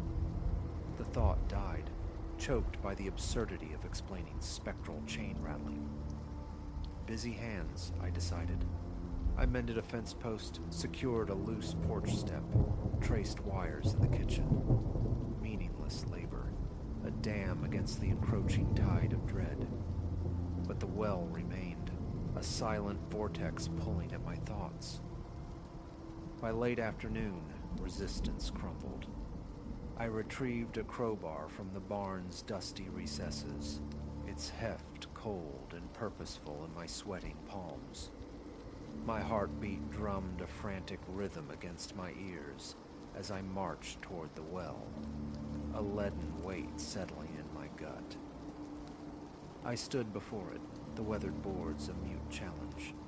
The urge to pry, to violate its secrets, was a physical ache in my arms. Yet fear held me paralyzed. I sank onto a nearby rock, the crowbar laid across my thighs. The afternoon was placid. Birdsong drifted from the woods. A gentle breeze caressed my face. The well simply sat there, ancient and damp, radiating a patient malevolence. My hands wouldn't stop shaking. A chill traced my spine, unrelated to the air temperature. Finally, defeated, I walked away. Tonight, doors locked, I sought distraction in a movie's flickering light. Useless. The well dominated my inner landscape. I felt the approach of midnight like a physical pressure, and right on schedule, the scraping began. My grip tightened on the chair's armrest, chest constricting. Ignore it. But the sound intensified, clawing at the silence. Stress blurred my vision. My breath grew thin. Had the boards finally yielded? I had to know. Flashlight, jacket, boots. The ritual repeated.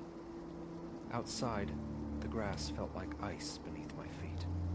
The beam carved a path past the barn's decaying flank toward the waiting darkness. Each step vibrated with dread. As I neared, the noise subsided to a faint rattle, then absolute silence. The air felt thick, charged. Leaning over the edge again, flashlight probing the gap, my heart hammered violently. Stone walls slick with moisture, the slow, steady drip from unseen depths. My hand shook so badly the beam danced erratically. Then, unmistakably, a tightening sensation, a low thrum that vibrated through the ground, through me. The chain tautening from below. I stumbled back, nearly dropping the light, retreating step by fearful step, eyes fixed on the well, expecting eruption, revelation, something pushing free. The remainder of the night was a vigil in the living room, lights blazing, crowbar beside me. The house felt cavernous and cold, the refrigerator's hum the only sound. Safety, I told myself. Sealed, chained, nothing could emerge. Yet an insidious whisper persisted. Open it. See. My throat was parched, eyes darting toward the black mirrors of the windows. Dawn brought only exhaustion, not relief. Now, afternoon shadows lengthen once more. Recording this feels like anchoring myself against a rising tide of unreason. I pace, my gaze snagging on the crowbar, then drifting inexorably toward the window, toward the barn, toward the unseen path leading to Ait Agin. Taitiwaigin. My stomach churns. Logic dictates sealing it further, burying it under concrete. Yet the sound, the deliberate cessation upon my approach, argues against simple mechanics. What if sealing it only traps the sound, or worse, angers whatever resides within? Such thoughts betray the fraying edges of my sanity. Fear, insidious and patient. Tonight, I vow, I stay inside. Ignore the summons. Music loud, TV louder. If the chains rattle, I will cover my ears. A fragile strategy, perhaps unsustainable. Leaving feels like defeat, an abandonment of investment, of hope. But this was never part of the dream. I finish writing this, a familiar tingling creeping up my arms, neck rigid, pulse frantic. Is it the recounting, or the anticipation? The light outside is failing, painting the room in shades of gray. Soon, the windows will reflect only darkness. Soon, midnight will strike. Soon, the chains will sing their nightly dirge. Calm, I tell myself, but my breath is shallow, nerves stretched taut. Can I endure it again? Can I resist the pull, the morbid magnetism of the unknown? Or will the urge to tear away those boards finally overwhelm the fear? The conflict is exhausting. My hands tremble as I set this down. Sweat beads on my forehead. My throat constricts. How long can I oscillate between terror and compulsion? This is my existence now. Me, this house steeped in isolation, and that damned well squatting in the shadows. I sought quietude, and found this gnawing dread instead. As dusk deepens into night, the tension coils tighter in my chest. Any moment, the first scrape of metal will announce the beginning, and my heart will resume its frantic race. I don't know the end game. I only know the well remains, a fixed point of horror in my landscape. And I remain here, tethered to it.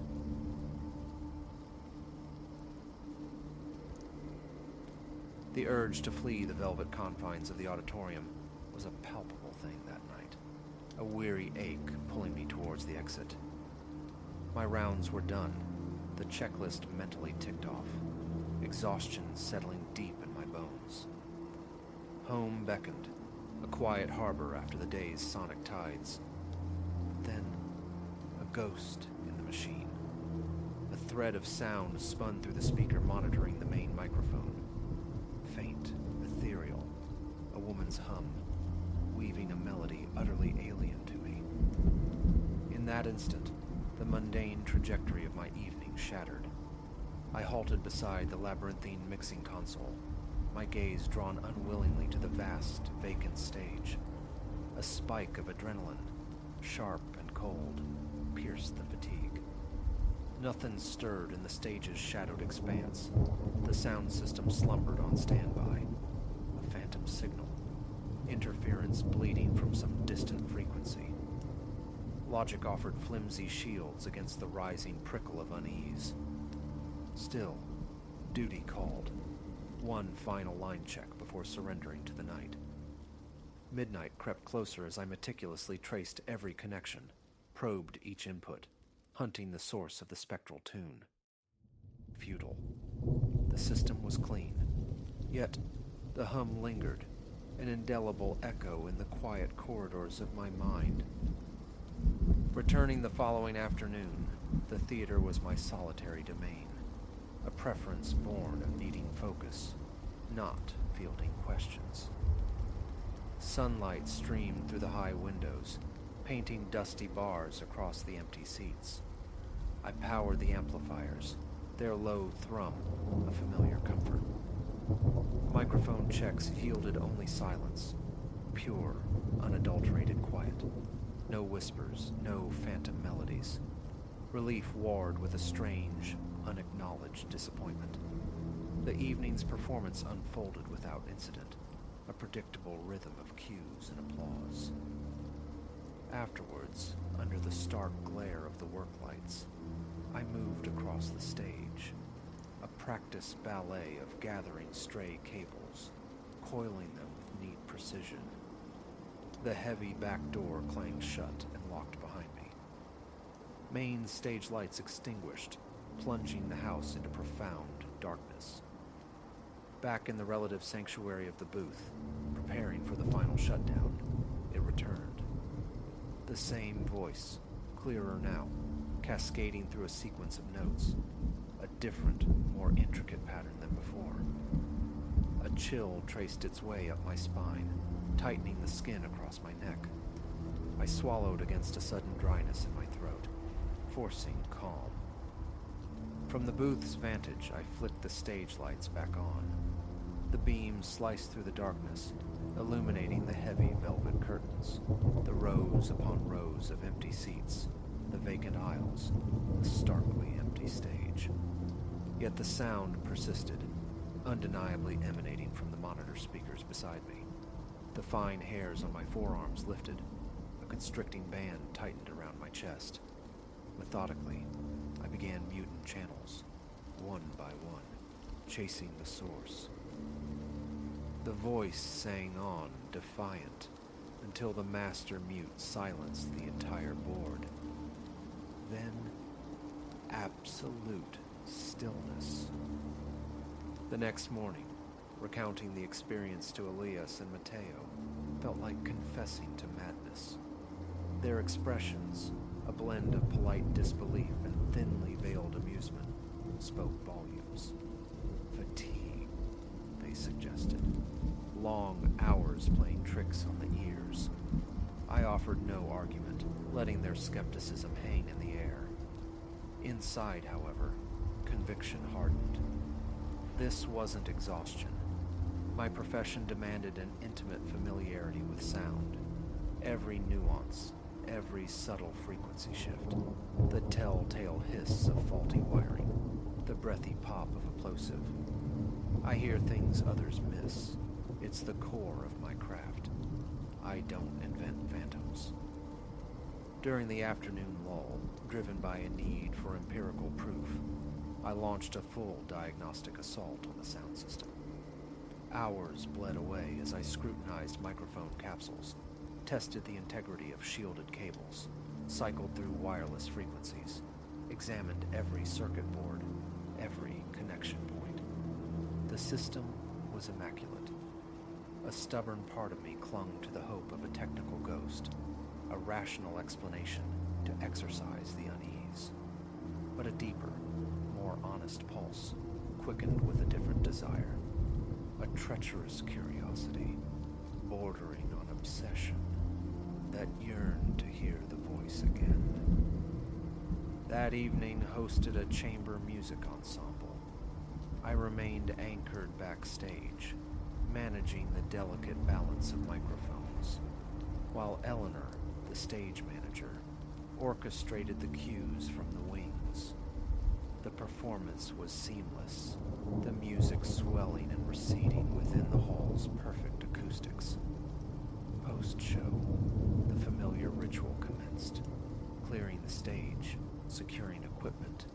dousing the lights. Back in the booth, a tremor of apprehension ran through me as I approached the console for the final shutdown. Alone in the dim glow of the meters, I keyed the main microphone. Testing. 1, 2. My voice flat in the charged silence. The level meters flickered obediently. Nothing. A shallow breath of relief escaped me. Then, a whisper, soft as falling dust, breathed through the monitors. It sounded chillingly like my name. Silas. I froze, every muscle locking. A woman's voice, low and unhurried. The meters barely registered, a phantom presence brushing against the sensors. Yet the sound was undeniable, crystalline in my ears. My heart gave a violent lurch. My mouth turned to sand, palms slick with sudden sweat. I spun around, scanning the cavernous dark of the auditorium. Empty seats stared back like vacant eyes. The stage remained a black void, no flicker of movement. Leaning towards the microphone, my voice raspy, I managed, "Who's there?" Only a low, static crackle answered. Pushing back from the console, I descended to the stage entrance and slammed the switch for the work lights. The harsh illumination flooded the space, chasing shadows from the aisles, revealing the stark reality of empty rows and a deserted stage. Still utterly alone. A strange compulsion made me lower my voice. "Is anyone here?" The question echoed, swallowed by the vastness. I prowled the backstage labyrinth, checking dressing rooms still thick with the scent of grease paint and hairspray, peering into shadowed hallways, probing dusty corners. Each space yielded only emptiness. Returning to the booth, I killed the power with decisive clicks, the silence amplifying the frantic rhythm of my own pulse. I forced myself out, the unsettling feeling clinging like a shroud. Javier, my friend who wrestled with the complexities of stage lighting, met my tentative account the next day with a wry smirk. "Sounds like you need a long vacation, Silas." I couldn't fault his skepticism. It had all the hallmarks of a tired mind conjuring specters. But a visceral certainty resonated within me. This wasn't imagination. Something resided in the bones of this old theater. That evening, I arrived deliberately early, cloaked in the intention of further investigation.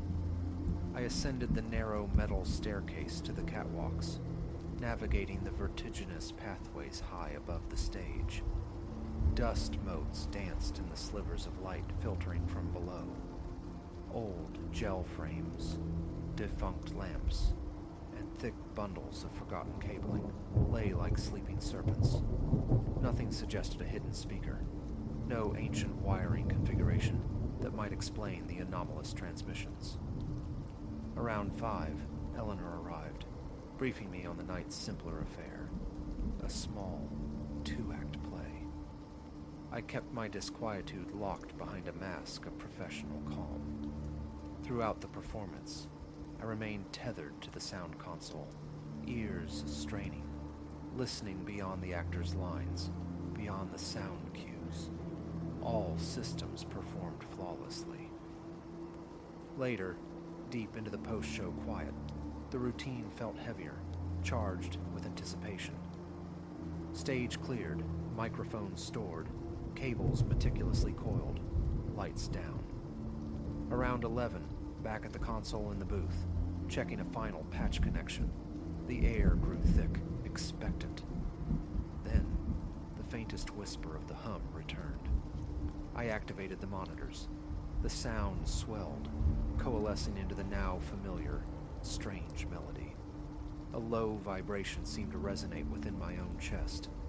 My gaze fixed, mesmerized, on the darkened stage. Tentatively, I opened a single channel on the console, attempting to isolate the signal. Instead, a clear whisper bloomed from the speakers. Come here. A jolt, electric and cold, shot through me. My jaw clenched. Beads of sweat sprang onto my forehead. I wanted to shout, to demand, but my voice was trapped, frozen in my throat. The voice repeated, softer this time, almost gentle, yet twisting my insides into knots. Come here. I shoved away from the console, legs unsteady, and descended the stairs to the main floor. Each beat of my heart hammered against my ribs. Down the center aisle I walked, drawn inexorably toward the stage, a moth to a flickering, unseen flame. Why this compulsion? Why obey this spectral summons? The voice murmured my name again, so faint it was almost lost in the ambient hum of the building. Silas. My footfalls echoed as I stepped onto the stage boards. The lone ghost light cast long, distorted shadows from the back. The air hung heavy, smelling of dust and old velvet. Towering curtains, thick ropes disappearing into the fly space, the painted backdrop, all familiar, yet charged with an alien presence. I sensed movement, peripheral, unseen. Slipping behind the main curtain, I navigated past stacked flats and a hulking, shrouded piano, silent for decades. The voice ceased. I stood motionless, straining, listening. Only the low drone of the HVAC system filled the silence. My pulse throbbed in my ears. Then, a soft laugh, low and intimate, drifted from the stage left wing. I spun, stumbling over a coil of cable, heart leaping. My flashlight beam sliced through the darkness, landing on a heavy wooden door, the entrance to the basement storage. A place I rarely ventured, cluttered and thick with the scent of decay. The sound seemed pinned to that threshold. Drawn forward, my light swept over peeling paint, stained concrete, forgotten props leaning like weary sentinels. The door handle turned easily, unlocked. I eased it open, peering into the abyss. Dust motes swirled in the flashlight's cone. A damp, stale odor rose to meet me. One step down, then another. Testing the concrete treads, my foot scraped. Behind me, the heavy door swung shut with a dull thud that echoed in the confined space. I jumped, a sharp intake of breath hissing between my teeth. My hand trembled, the flashlight beam dancing erratically. Hello. My voice sounded thin, swallowed by the stone walls. Silence answered. Reaching the bottom step, I swept the light across the subterranean chamber. Rows of metal shelves groaned under the weight of defunct lighting fixtures, broken props, and boxes of forgotten costumes. Empty chairs huddled in a corner like disgraced courtiers. The air felt dense, heavy. Fumbling, I found the string for the single bare bulb overhead. It flickered to life, casting a weak, yellow glow over the pervasive dust and cobwebs. I moved deeper, checking behind shelves, under draped tables. Nothing. No one. A creeping dread began to bloom. Coming down here was a mistake. My skin crawled. The urge to flee was overwhelming. As I turned back towards the stairs, the whisper came again, impossibly close, brushing against my ear. Silas. Every hair on my body stood on end. I whirled around, flashlight beams stabbing into the shadows. Near a stack of warped set walls, a flicker, a deepening of shadow, a suggestion of movement. My pulse roared, shaking my hand. I tried to speak, but my throat constricted. My feet felt leaden, yet I forced them forward, towards the stacked flats, convinced I was about to confront something. Nerves frayed to the point of collapse. Nothing lunged from the shadows. I played the light over every surface, kicked aside empty cardboard boxes, dust and debris. Then, the faintest sensation, a breath of cool air against the back of my neck, intimate as an exhale. My body went rigid. I spun again, the flashlight beam a frantic arc. And then, one word, breathed so softly it barely registered. Stay. My knees buckled, invisible yet undeniably present. This wasn't my mind playing tricks. I gasped for air, struggling for clarity against the hammering panic. Sweat dripped down my temples. Escape. Now. I yanked the light cord, plunging the basement back into darkness, scrambled up the concrete steps, and burst through the door. The familiar backstage area seemed alien, charged with potential threats. I half expected a figure to materialize from the shadows. Empty. I slammed the basement door shut, the sound unnaturally loud, and fumbled the lock, ignoring the lingering resonance of that final whisper. I didn't pause. Booth.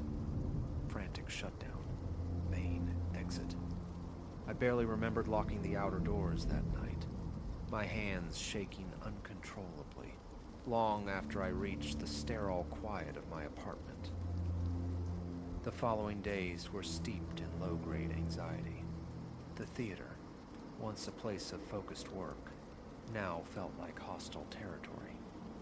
I manufactured reasons to leave with the departing crowds, avoiding the inevitable solitude my job demanded. But the schedule was relentless. Eventually, closing duties fell to me once more. That night, I resolved to be swift, clinical. Final checks on the board, cables coiled with brisk efficiency. I'd arm myself with music, playing softly from my phone, a flimsy shield against the silence and what it might contain. It bought me mere minutes. Abruptly, the music died.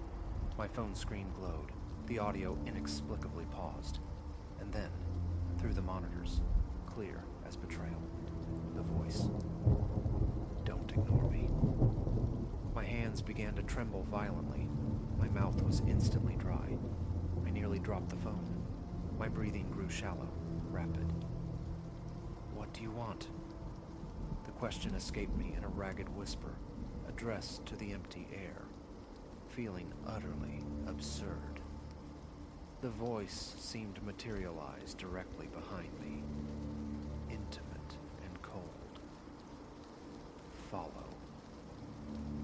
My heart hammered against my ribs, a frantic bird trapped in my chest. Hesitantly, I moved towards the stage door, eyes darting into the darkened hallways, searching for any sign of intrusion. Nothing. Corridors stretched away into blackness. I stood paralyzed by indecision. Every instinct screamed, run. Yet the insidious tendril of curiosity, the need to understand, pulled me forward. I crept through the backstage passages, footsteps unnaturally loud on the worn floorboards, senses hyper-alert. A low hum surfaced, faint but distinct, a single sustained note, drawing me towards the stage left wing. I followed it past hulking equipment crates and racks draped in spectral costumes. The hum led me to a narrow, locked door, a supply closet, and then abruptly ceased. I rattled the knob, locked tight. A surge of frustration, sharp and hot. What was behind that door? I'd never paid it any mind. It housed obsolete sound gear, relics of past productions. Giving up for the night, I retreated to the booth, gathered my things, and fled the building. The unanswered question of the closet echoing louder than the phantom voice. Sleep offered no refuge. The voice replayed endlessly, a loop of whispers and melodies behind my closed eyes. The next morning, feigning routine maintenance, I asked Eleanor for the supply closet key. She handed it over with an indifferent shrug, asking if I needed specific gear. I mumbled something about inventory, the lie feeling clumsy on my tongue. I waited, coiled with nervous energy, until the theater emptied again that night. Solitude was essential. The prospect of opening that door filled me with a potent mix of dread and anticipation. Around 10, key clutched in my sweaty palm, I walked the echoing hallway towards the closet. The air smelled faintly of fresh paint. My heart pounded a frantic rhythm against my ribs. The key slid into the lock, turned with a decisive click. I pushed the door inward and fumbled for the light switch. A single bulb flickered on, illuminating a cramped space choked with the ghosts of technology. Shelves laden with ancient mixers coated in dust, skeletal microphones, nests of tangled cables. Heavy road cases littered the floor. I stepped inside, scanning the cluttered confines. Nothing seemed disturbed, nothing overtly sinister. Then, the overhead light pulsed, dimmed, pulsed again.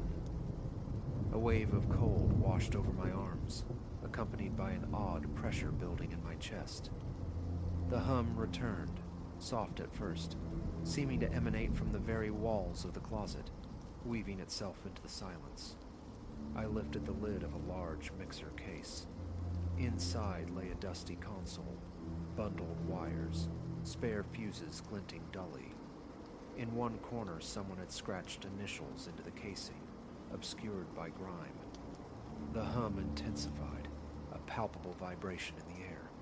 Adrenaline surged. I glanced back at the open doorway. The hallway remained empty, silent. "I'm here," I whispered, the words feeling inadequate, foolish. "What do you want me to see?" The hum abruptly cut out. Silence pressed in, broken only by the ragged sound of my own breathing. Then, a sigh, soft and distinct, directly behind my right shoulder. I spun, flashlight beam cutting a wild swath. Nothing. Just shelves, dust, decay. My lungs burned. Sweat slicked my back.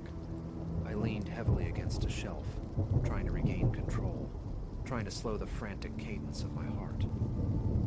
Without warning, the overhead bulb extinguished completely, plunging the closet into near total darkness, save for the weak beam of my flashlight. A hushed whisper followed, words indistinct, but felt rather than heard, warm and disturbingly close against my ear. Every muscle in my body seized. Panic clawed its way up my throat. I scrambled for the exit, flashlight beam bouncing erratically. Just as I reached the threshold, poised to flee into the relative safety of the hallway, it spoke my name again. Silas. Clear, resonant, as if whispered by someone standing inches away. I froze, unable to turn back, rooted by a primal fear. My stomach churned. My legs felt like water. I stumbled out, slammed the door shut, and locked it with trembling hands. I didn't stop running until I burst through the stage door and into the cool night air, gasping. Leaning against the rough brick exterior, I dragged deep breaths into my starved lungs. My body trembled, drenched in cold sweat, head throbbing. The presence, the voice. It had lured me to that closet. But why? To show me something. To trap me. The questions swirled, unanswered. The theater felt sentient, aware. I wouldn't go back in tonight, and I wouldn't speak of this again. Explanations felt futile against such chillingly personal encounters. In the nights that followed, the voice became a persistent shadow.